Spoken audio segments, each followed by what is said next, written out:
बिस्मिल्लाहिर्रहमानिर्रहीम। मैं हूं अरशद लोधी और आप देख रहे हैं मेरा यूट्यूब चैनल अरशद लोधी कम दियां गल्लां। तो दोस्तों, आज ज़ारा कत्ल केस को तकरीबन 1.5 महीना हो गया है, क्योंकि 10 नवंबर को ज़ारा कत्ल हुई। आज 26 सितंबर है, तो इस हिसाब से 1 महीना और 16 दिन हो गए हैं। तो सोचा कि आज चलते हैं सियालकोट और वहाँ से जाके इंफॉर्मेशन हासिल करते हैं, क्या लेटेस्ट रिपोर्ट हैं, लोग क्या कहते हैं इनके मुतल्लक, इनके हमसायों को, इनके महल्लेदारों को, इनके रिश्तेदारों को मिलेंगे, उनसे बात करेंगे। ज़ारा और उसकी सास सुगरा, यास्मीन, सबा, कदीर और बाकी सब तमाम जो इस मुकदमा में मुल्ज़म है, सबके मुतल्लक इंफॉर्मेशन हासिल करेंगे। तो चलो चलते हैं, सफ़र का आगाज़ करते हैं। सियालकोट डस्का के लिए हम रवाना हो गए। तो दोस्तों, वहाँ जाके जो मालूमात हासिल हुई, बहुत ही अजीब, बहुत ही हैरान परेशान कर देने वाली मालूमात थी, जो हम तसव्वुर भी नहीं कर सकते थे। वो मालूमात वहाँ जाके हासिल हुई हैं। वहाँ जाके पता चला कि उनके रिश्तेदार, जैसे सबा के ससुराल वाले, यास्मीन के ससुराल वाले, ये वो लोग हैं जिन्होंने पहले इंटरव्यू दिए और इन्होंने बड़े खुल के कहा कि जी इनको इसकी सज़ा मिलनी चाहिए, इनके भी ऐसे ही टुकड़े करने चाहिए और इनके भी जिस तरह इन्होंने ज़ारा को कत्ल किया उसी तरह इनके भी जिस्म के टुकड़े होने चाहिए और इनको जो है सज़ा होनी चाहिए, उम्र कैद होनी चाहिए, सज़ाए मौत होनी चाहिए। मतलब मुख्तलिफ मौक़िफ़ थे लोगों के। लेकिन आज जब उनसे मिले तो वो तमाम के तमाम लोग जो हैं वो खामोश हैं, वो कुछ कहने के लिए तैयार नहीं हैं। दोस्त बताते हैं कि पता चला है कि सबा जो है और उसका बेटा कासिम, जिन्होंने पुलिस ने जिसे रिलीफ दे दिया, केस से बरी कर दिया, असल में वो भी इस कत्ल में उतने ही मुलव्वस हैं जितने सुगरा और यास्मीन हैं। वजह कि ज़ारा के जो जेवरात, नकदी, करेंसी, पैसे, उसका पासपोर्ट और करोड़ों की करेंसी नोट थे जो कदीर ने अपने लॉकर में संभाल के रखे हुए थे, जो इन्होंने कत्ल करने के बाद तोड़ा, उससे निकाले और वो छुपा लिए। अब उसमें से तो तकरीबन बहुत कम चीज़ें जो हैं वो बरामद हुई हैं। उनसे तो वो चीज़ें बरामद हुई हैं जो ज़ारा के इस्तेमाल में थी, ज़ारा के पास थी। और जो करेंसी नोट करोड़ों की शक्ल में थे, जो लॉकर में महफूज थे, जिसे इन्होंने तोड़ के काट के निकाला, वो कहाँ है? तो दोस्तों, वो सारे के सारे करेंसी नोट सबा के पास, क्योंकि सबा और उसके बेटे कासिम की लोकेशन, जिस दिन उन्होंने ये सारा कुछ से सारी कार्रवाई की, इस अलमारी को, इसको काटा, इस लॉकर को काटा, उस दिन उनकी लोकेशन भी वहीं पे थी। लेकिन समझ नहीं आ रही कि पुलिस इनको किस बुनियाद पर बरी कर रही है, किस बुनियाद पर बेगुनाह तस्वर कर रही है। लगता है कि वो करोड़ों रुपए जो सबा के पास थे, उन्होंने काम दिखाया और ये बेगुनाह हो गए। चले खैर, बात यहाँ तो नहीं रुकती, अब बात आगे बढ़ती है। तो लोग जिससे भी इंटरव्यू लेने की कोशिश की गई, जिससे पूछने की कोशिश की गई कि यार हमें इन लोगों के मुतल्लिक़ कोई इन्फॉर्मेशन दें, इन्होंने ज़ारा को कत्ल किया, उसके तमाम जेवरात, नकदी, करेंसी, उसकी दराज, उसके जो लॉकर था उन्होंने बनाया हुआ था, वो काट के इन्होंने निकाल लिए। तो ये लोग किस कैटेगरी के हैं, इनका किरदार क्या है? तो दोस्तों, तमाम के तमाम लोग जो हैं वो लब कुशाई करने से ग्रेज़ां थे। कोई बंदा भी बात करने को तैयार नहीं था।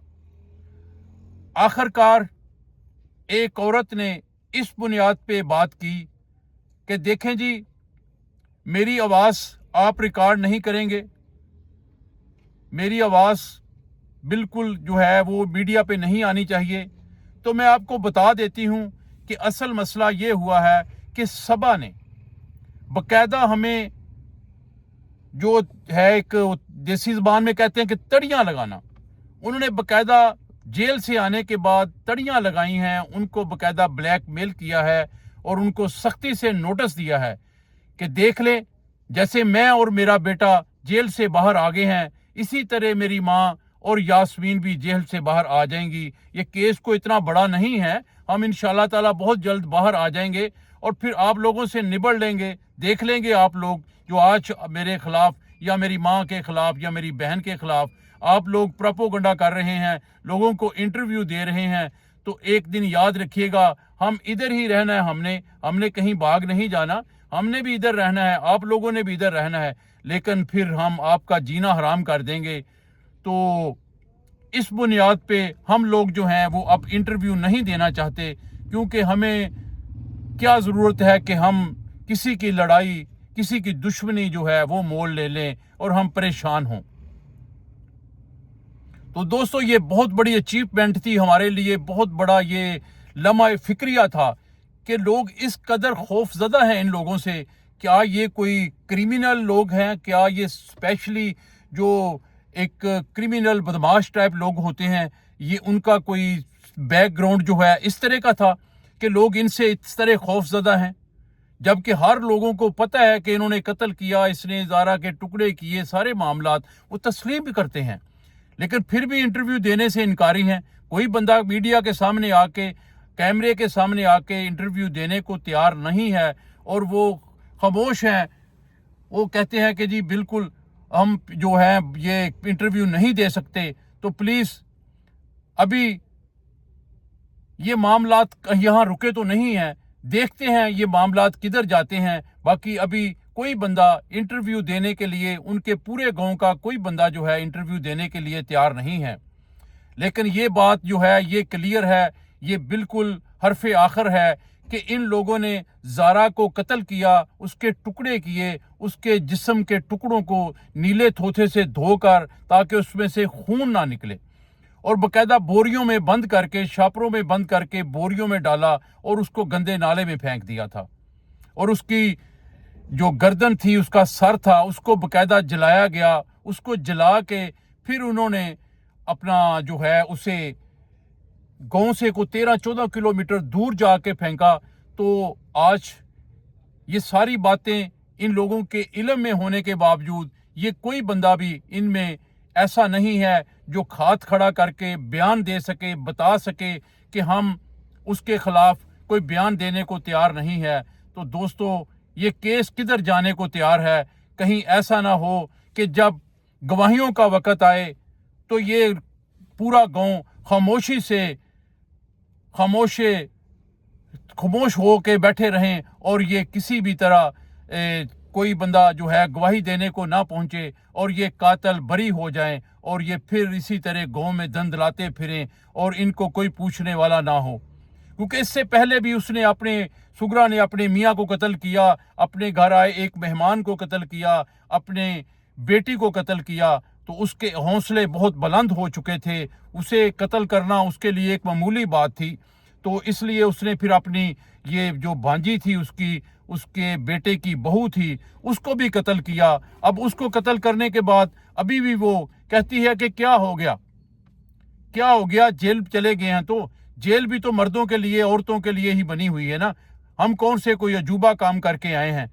तो इस तरह की बातें करना और इस तरह लोगों को डराना धमकाना, ये इस बात का निशानदेही कर रही है कि ये लोग बहुत क्रिमिनल लोग हैं। जो कोई कहता था, एक बात मुझे शाहद चौधरी साहब की बात जो है याद आ रही है कि शाहद चौधरी साहब ने अपने इंटरव्यू में कहा था कि ये देख लेना, ये 2-3 महीने की बात है, ये लोग बाहर आ जाएंगे, ये तमाम के तमाम कातिल जो हैं ये बरी हो जाएंगे।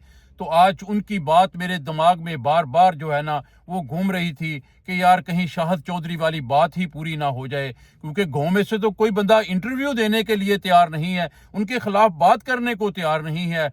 तो फिर کیسے ممکن ہے کہ یہ عدالت میں جا کے ان کے خلاف گواہی دے گے؟ جب تک گواہی نہ ہوگی ان کو پھانسی کیسے ہوگی، ان کو سزا کیسے ہوگی؟ تو لوگ خوف زدہ ہیں، ڈر رہے ہیں ان سے، ان کے کردار کی وجہ سے یا ان کے اثر و رسوخ کی وجہ سے تمام لوگ جو ہیں اس وقت خاموشی سے بیٹھے ہوئے ہیں، کوئی بندہ آگے بڑھ کے انٹرویو دینے کے لیے تیار نہیں ہے۔ خیر، ہم کوشش کرتے رہے کہ کسی نہ کسی طریقے سے ہمیں کوئی بندہ ایسا مل جائے کہ جو ان کے خلاف انٹرویو دے سکے، تو کوئی بندہ تیار نہیں تھا۔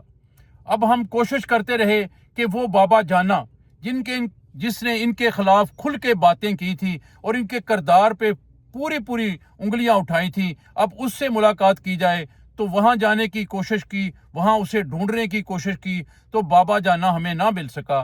لیکن ان کے ایک جاننے والے، ان کے ایک کرندے نے ہمیں بتایا کہ بابا جانا نے انٹرویو میں جو کچھ بتایا تھا کہ یہ جو سگرا ہے اور یہ جو جاسمین ہے، ان کے تعلقات جو ہیں، وہ سونی جو لڑکا ہے جسے لاہور سے انہوں نے بلایا تھا، 100% ان کے اس کے ساتھ تعلق تھے۔ وہ 8 10 دن ان کے گھر رہتا تھا اور ملاقاتیں جو ہوتی تھی وہ سگرا کے گھر ہوتی تھی۔ یاسمین بھی وہیں آ کے اس سے ملاقات کرتی تھی اور وہ بھی وہیں آ کے ملاقات کرتے تھے۔ تو آج تقریباً اس بات کو 4-5 سال پہلے ہو گئے، 4-5 سال سے ان کے ریلیشن ہے۔ یہ اس کو ملنے کے لیے لاہور دونوں ماں بیٹیاں بھی جاتی تھی اور وہ ان کو ملنے یہاں بھی آتا تھا۔ اب جب یہ لاہور جاتی تھی تو اپنے بچوں کو بتا کے جاتی تھی کہ ہم نے کوئی ڈاکٹر کو چیک اپ کروانا ہے، دوائی لینی ہے، کوئی میڈیسن لینا ہے، جو یہاں ان کو میسر نہیں، وہ لاہور جا کے ان کو ملتی تھی۔ تو یہ لاہور ان کے پاس جاتی تھی، پھر ان کے گھر نہیں جاتی تھی، باہر کہیں ملاقات کرتی تھی، ہوٹل میں یا کہیں اور کسی دوسری جگہ اسے بلا کے باقاعدہ میٹنگ کرتی تھی، ملاقات کرتی تھی۔ اور آپ لوگ سمجھدار ہیں، جب کوئی عورت کسی غیر محرم سے ملاقات کرتی ہے تو اس کا مقصد کیا ہوتا ہے، وہ کسی کو اس بات کا بتانا کوئی ضروری نہیں ہے، کھل کے بات کرنا بھی ضروری نہیں ہے، کیونکہ یہ اور ویڈیو جو ہے یہ عورتیں بھی دیکھتی ہیں، مرد بھی دیکھتے ہیں۔ تو میں نہیں سمجھتا کہ کوئی بندہ جو ہے ہماری اس باتوں پہ انگلی اٹھائے۔ تو آپ کو سب کو سمجھ آ رہی ہے میں کیا کہنا چاہ رہا ہوں، میری بات کا مقصد کیا ہے۔ تو دوستو، اللہ تعالیٰ آپ سب کا حامی و ناصر ہو۔ حالات بہت خراب ہو چکے ہیں، معاملات خراب ہیں۔ اس وقت زارا قتل کیس جو ہے وہ ڈاما ڈول ہے۔ یہ بہت اثر رسوخ والے لوگ ہیں، لوگوں کو ڈرا دھمکا کے خاموش کر دیں گے اور لوگ ان کے خلاف گواہی نہیں دیں گے۔ تو پھر جب گواہی نہیں ہوتی تو یہ لوگ بری ہو جائیں گے۔ اگر یہ بری ہو گئے، ان کے حوصلے مزید بلند ہو جائیں گے اور اسی گاؤں میں مزید قتل و غارت ہوگی، کیونکہ یہ تو ان کو تو پتہ چل گیا کہ ہمارے پاس پیسے بھی ہیں، ہم جس کو مرضی قتل کریں اور پیسے دے کے واپس باہر آ جائیں گے۔ تو اللہ تعالیٰ ان کو ہدایت دے۔ اگر آپ ویڈیو یہاں تک دیکھ رہے ہیں تو چینل کو سبسکرائب کریں، ویڈیو کو لائک کریں، شیئر کریں۔ کل پھر کسی نئی بات پہ بات کریں گے۔ اللہ حافظ۔